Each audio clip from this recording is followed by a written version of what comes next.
जिंदगी में बुरा वक्त आदमी का सबसे बड़ा शिक्षक है। जिंदगी में थोड़ा मुश्किल वक्त, दुर्गम भरा वक्त, कांटों भरा वक्त, कांटों भरे रास्ते आदमी को सबसे सबसे बढ़िया चीज सिखाता है। और मैं आपके सामने इसका जीता जाता उदाहरण खड़ा हूं। 1987 में लगा था, 96 में एक बार जीत गया, सब बोले तो तुक्के से जीत गया। 93 वाला हार गया, बोले ये नहीं जीत सकता। ओम प्रकाश चौटाला भी आ रहा करेंगे कभी, ये तो पिछली बार 93 में उनसे हार गया, 96 बोले ये तुक्के से जीत गया। अच्छा भाई, फिर लगे, फिर जीत गया, फिर उसने अगले झूठा सर्टिफिकेट ले लिया। मतलब मैं 3,500 वोट से लीड कर रहा, राउंड में वोट 1700, अगले ने अपने आप को 600 वोट से जीतता हुआ दिखा दिया।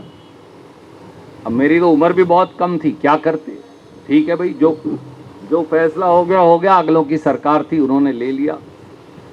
मुझे हो गए थे 87 से 2000 तक लगभग 13 साल, बल्कि 14 साल। मैंने आपकी बहू को कहा 14 साल में तो भगवान राम का वनवास कट गया, मेरा तो कट ही नहीं रहा, अब क्या करूं। है बाबूजी, मैंने कहा तेरे वाला तो नहीं कटता, बड़ा ओके हुए भाई। जब ये सोचा बाबूजी के सारे दरवाजे बंद हो गए, मुझे नहीं लगता मैंने आपको कभी ये बात कही है। मुझे लगा यार तू 2 बार चुनाव भी जीत लिया, मुख्यमंत्री को भी हरा लिया, फिर सर्टिफिकेट ले लिया, अब करूं क्या मैं। अब इससे आगे राम को तो पैड़ी लगा नहीं सकता, वो तो राम है, तो अब मैं क्या करूं। तो मैं ऐसा नहीं था जैसा आपको दिखता हूं शुरू से ही, ऐसे तो आदमी पैड़ी चढ़ के बनता है। अब तो सोचे ये रणदीप जो है ना बड़ा लीडर है, ऐसा कुछ नहीं जी, वो आज भी नहीं हूं मैं, हालांकि आज भी कार्य करता हूं, पर मैं 14 साल मेहनत करके 2 चुनाव जीत के, एक ही जीता, एक का सर्टिफिकेट ले लिया, एक हार गया। बड़ा संकट हुआ, कभी बाढ़ में सोड़ उठाए फिरूं, कभी बर्तन उठाए फिरूं सिर पे, कभी कुछ कभी कुछ। अच्छा, सरकार से जब आप बाहर होते हो, वो भी 14 साल, कहने को 14 है जी, कटते नहीं 14 दिन भी, 14 दिन काटने औखे हो जाते हैं पंडित जी।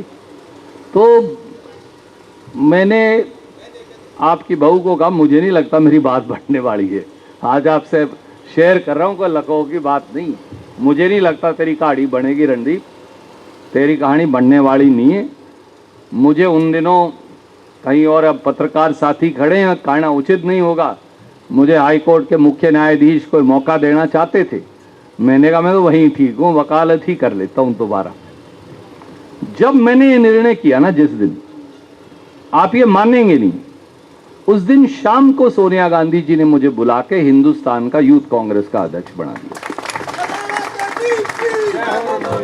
मेरा ये इसलिए मानना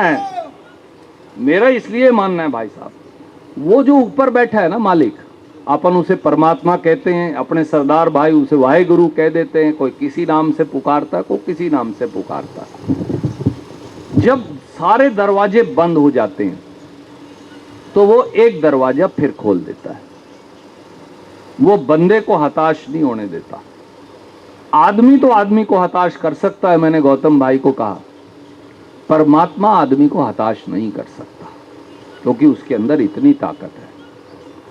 तो जब सारे दरवाजे एक बार मुझे लगा मेरे बंद हो गए, 14 वर्ष तो मैं आदमी बूढ़ा हो लेता है, मतलब आधी जिंदगी चली गई, जवानी सारी निकल गई। 25 साल से 21-22 साल की उम्र में शुरू किया था और 33 साल का हो गया, तो पूरी जिंदगी की जो जवानी का हिस्सा वो चला गया।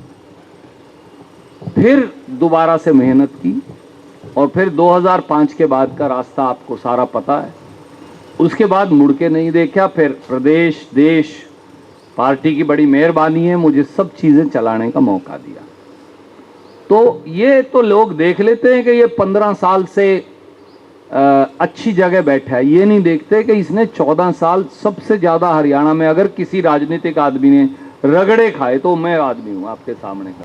देर रगड़ा जाके वापस आऊं फिर, तो उसकी वजह से मेरा वजन ही नहीं बढ़ा, कभी न्यू का न्यू पड़ा है।